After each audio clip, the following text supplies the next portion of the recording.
Hello students, welcome to my channel SARVA SMART STARTERS.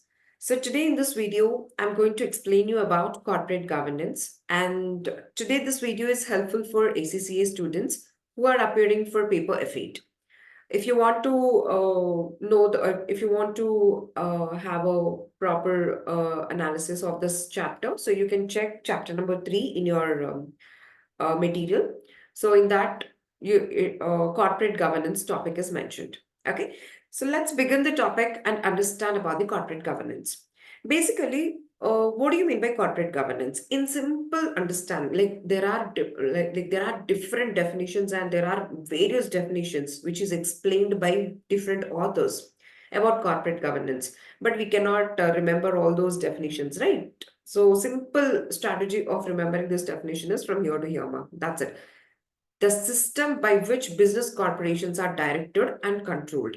Basically, corporate governance implements certain principles in the company through which various things can be controlled, various things can be directed. Like, for example, it will issue certain principles related to the board responsibilities, related to the distribution of wealth, related to the compliances, etc. and all. Okay, so how to like definitions, of course, you have to remember, but right now it's enough to remember the simple definition.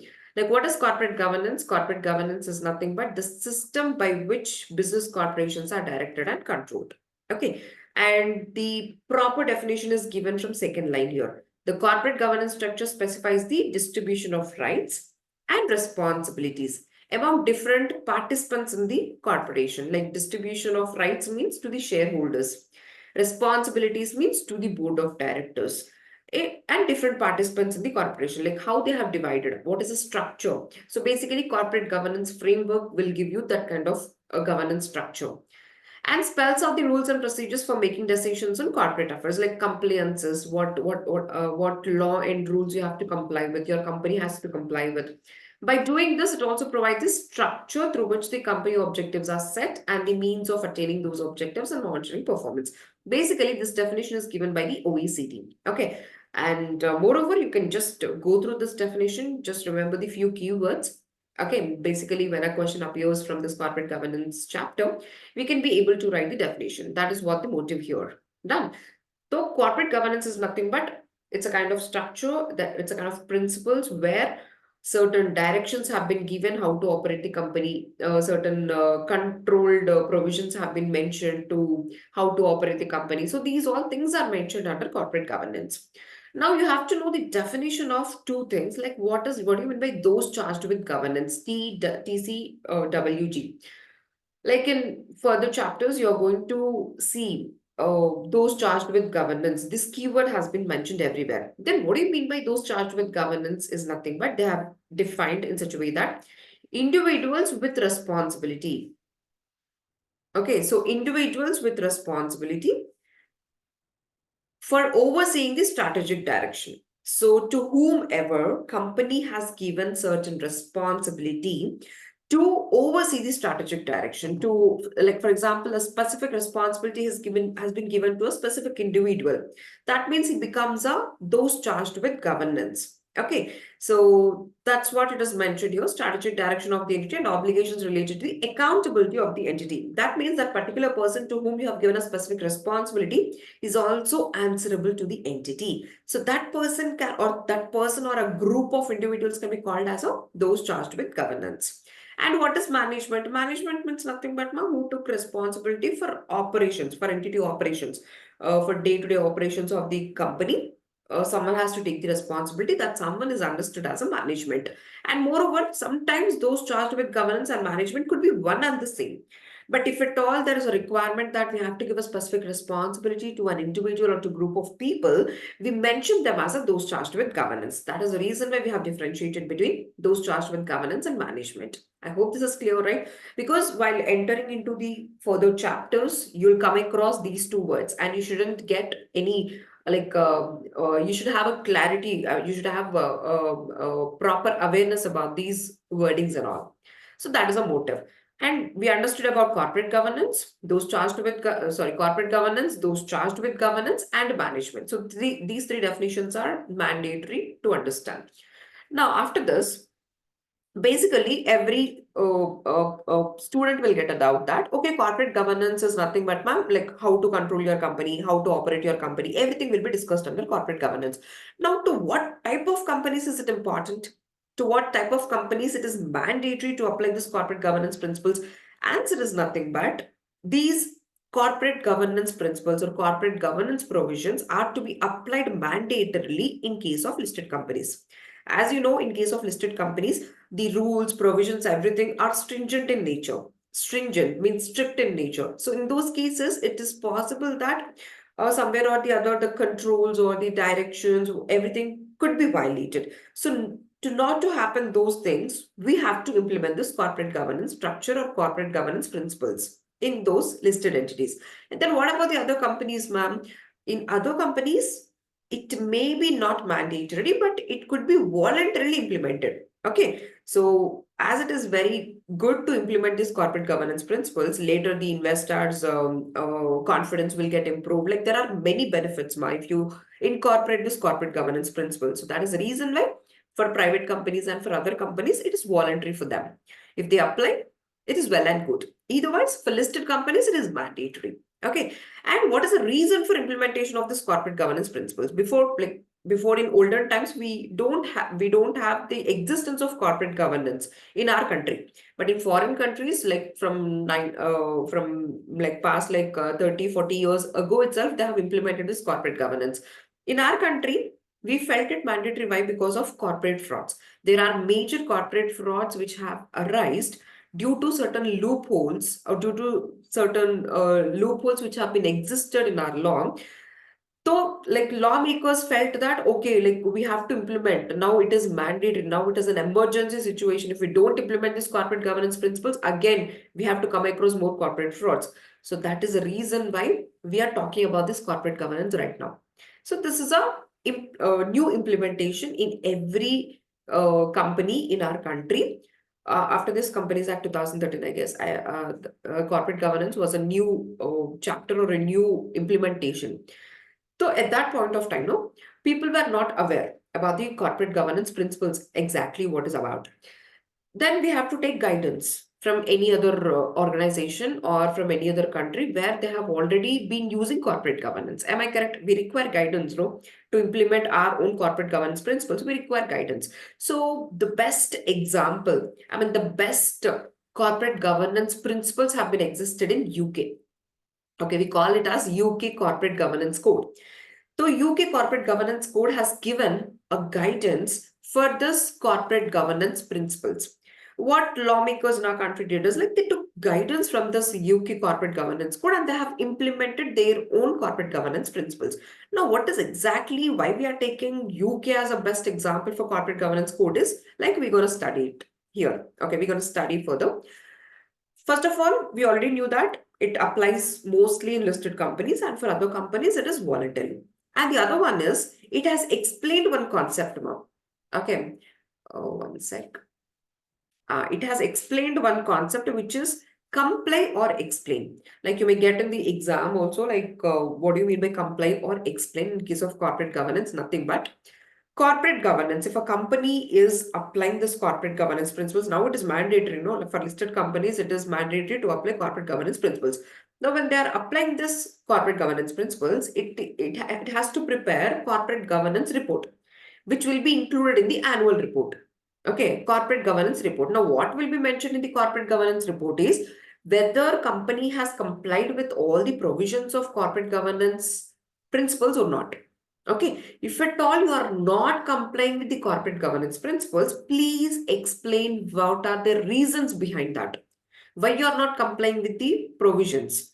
So comply means if you are complying, please explain how you are complying to that. If you are not complying, please explain the reasons why you are not complying to that. So that is the reason why the concept is framed as comply or explain. Okay, if not you comply, if you comply, what are the things you are complying? If you don't comply, please explain the reasons why you're not complying to the rules and regulations. So that is what explained here under corporate governance. Okay, so UK Corporate Governance Code has came up with this particular concept called comply or explain. Now, how to study this UK Corporate Governance Code? Very easy. Like we have divided corporate governance, UK Corporate Governance Code into 5 heads. Like you can see here, board leadership and company purpose, division of responsibilities, composition, succession and evaluation, audit, risk and internal control, remuneration. So basically, we have divided UK Corporate Governance Code into 5 heads. Okay, 5 categories or 5 parts. Now, in this 5 parts, see, usually UK corporate governance is understood through 18 principles. Well, like I have written here, 18 principles are mentioned. Like in first head, you can see there are 5 principles, right? And second head, 4, 3, 3, 3. So it's not important, the principal numbers and all, but to give you proper structure of this UK corporate governance code, I have framed in this way. Okay, eitherwise, if you know the content in that particular head, that is more than enough. Then let's try to analyze. Okay, the first head is like board leadership and company purpose. Here in this head, they have mentioned entirely about the board responsibilities, like how board has to behave, how board will conduct meetings, etc., etc. Like principle 1, 2, 3, 4, 5 are given under first heading, board leadership and company purpose. See, principle 1 will explain you, ma. Successful company. Okay, how a company will be successful is due to the effective board. If we have an effective board, the company will be successful. That's it. And it will be a long-term success. So effective board leads to successful company. That's it. Principle 1 gives you only one statement. Effective board leads to successful company. Very good. Principle 2 then, board will establish company purpose, values, and strategies. So board will take that responsibility, to give what is the purpose or to know the proper strategies, values, etc., etc. Board will take that responsibility to give all those company values, strategies, and etc. And principle 3 will explain to you that necessary sources. See, you have incorporated your company and you have to fulfill the objective. So to fulfill that objective, whether you have resources or not, whether you have employees or not, whether you have manufacturing goods or not, like these all resources we require. So who is going to take care of those resources? Board. Okay, everything will be given to the board. The responsibility will be given to the board. Later we will understand, okay, we do have sub committees also in board. Okay. And principle 4 will explain you that responsibilities to shareholders and stakeholders, nothing but board will ensure that every shareholder, every stakeholder is participating in the meetings. Like what kind of meetings? AGM, EGM, and they will conduct board meetings also where all the board members will meet. So through meetings, board will ensure that all shareholders, stakeholders are participating and giving their opinions. Principle 5 will tell you, we have to frame a workforce policies.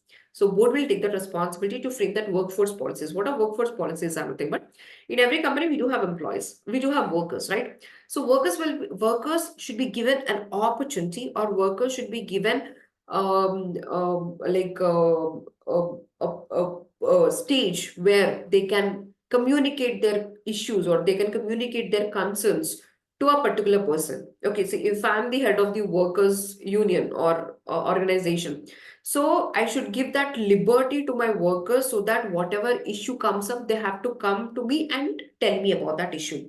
So certain workforce policies also should be maintained. That is what Principle 5 is talking about. So this entirely is related to the first heading. I hope this is clear, right? And division of responsibilities is your second head. In division of responsibilities, they have told you like very important statements have been made here. Principle 6 will teach you, like for board of members. Okay, see, board is nothing but group of directors is called as a board, right? So for board, we require a leader, a person who is a person who is an independent. So we have two types of directors, executive directors and non-executive directors, EDs and NEDs. EDs are responsible for day-to-day affairs of the company. Okay. And NEDs are responsible to give proper expert level of guidance. And they have been appointed for strategic concerns and all. That means NEDs are entirely special. Basically, NEDs should be independent. Okay. So who will become the leader of this board is none other than an independent NED whom I'm calling as a chair. Okay.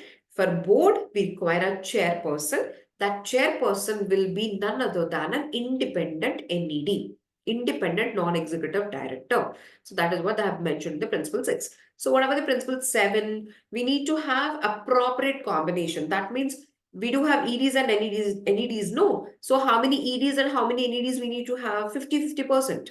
Okay. That means majority of the NEDs and majority of the EDs should be present.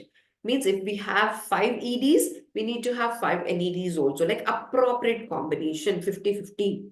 EDs and NEDs combination should be present in your company. And principle 8 talks about like NEDs are appointed to give a strategic guidance, constructive challenge. They will offer specialist advice, like they're talking about the NEDs mostly.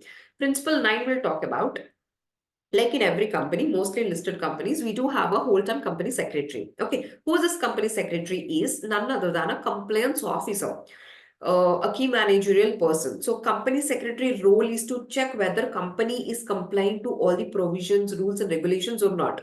So basically, he will give his assistance to the board, like an additional value to the board. He adds as an additional value to the board.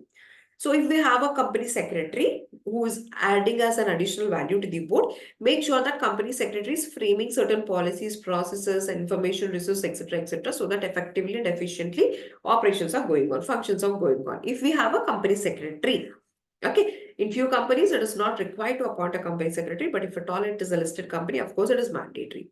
So in case of listed companies, when we say we have a company secretary, then company secretary will play his role. Okay, so these principles are spoken in division of responsibilities. Now, composition, succession, and evaluation is the another heading. So in this heading, we will talk about principle 10, where see, in every company we do have a proper, transparent, and formal procedure to appoint qualified people for particular role, right? So to appoint people, to appoint that qualified individual to play as a director in the board or to play as a member in the board, don't you think we require a subcommittee to check the qualification of that particular individual, right? See, board, of course, we do have a board of members, board of directors, but board of directors are not really responsible for every aspect in the company. Of course, they are responsible, but there is no proper time constraint. Like there is no proper constraint of time has been given to the board so that they can check all these provisions or not. For that reason, no, we have framed subcommittees. So these subcommittees are responsible for that specific purpose for what we have framed that committee. Like nomination committee is one of the example. Nomination committee. Why do we implement a nomination committee? Is nomination committee is responsible to nominate people.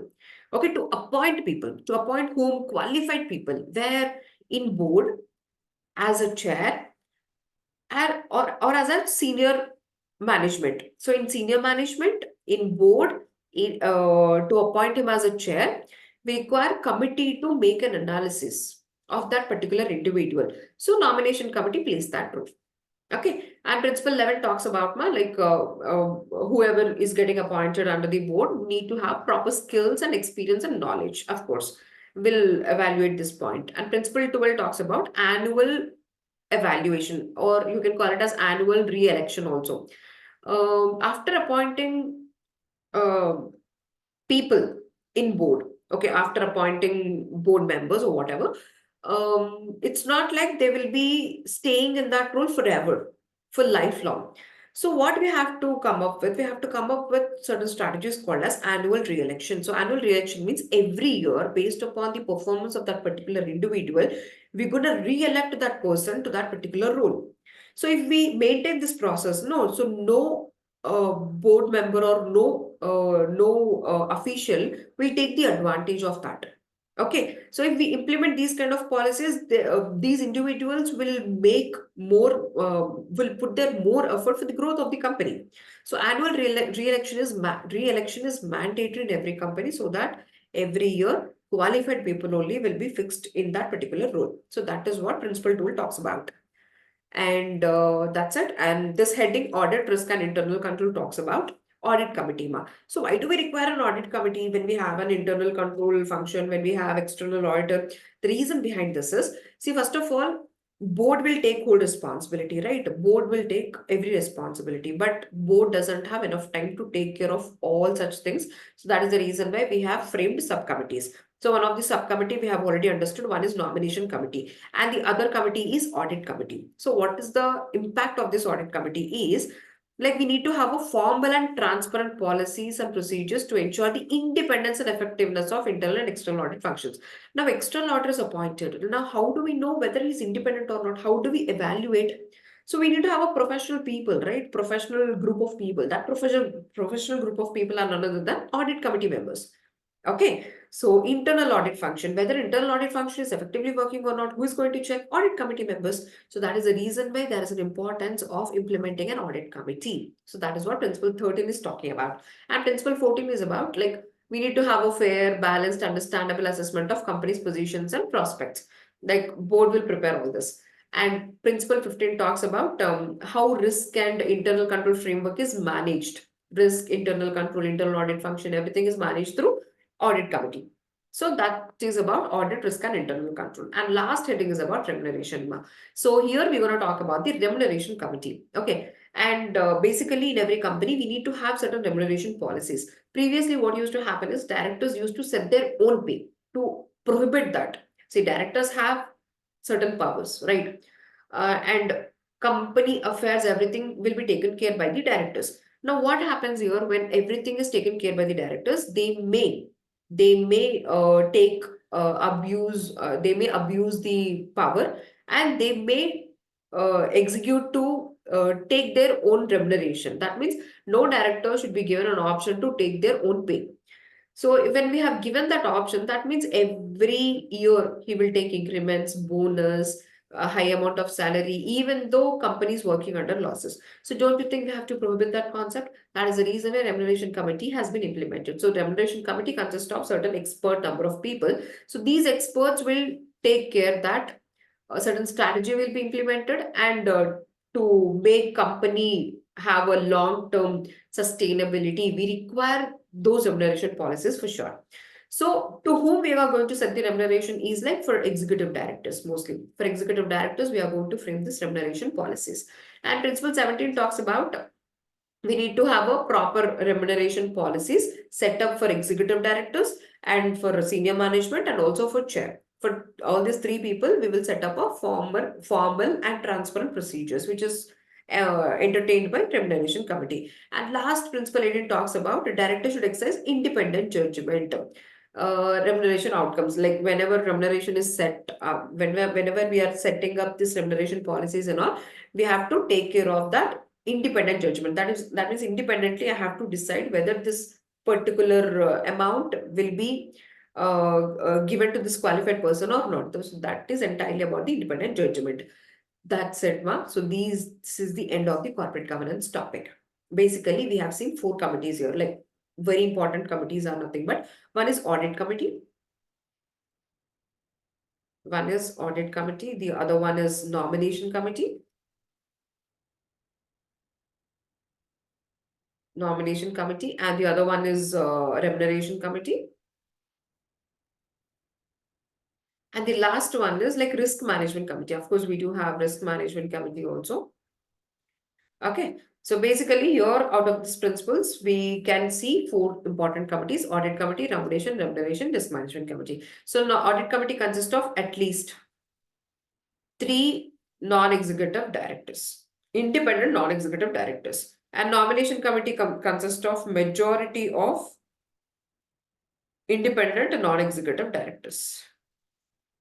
Okay, here also three independent non-executive directors. Remuneration committee also consists of at least three independent and non-executive directors. That's it. And this is a composition of these committees. Okay, I feel this video is helpful for you. Thanks for watching the video and stay tuned to my channel for more updates. Thank you so much. Bye-bye.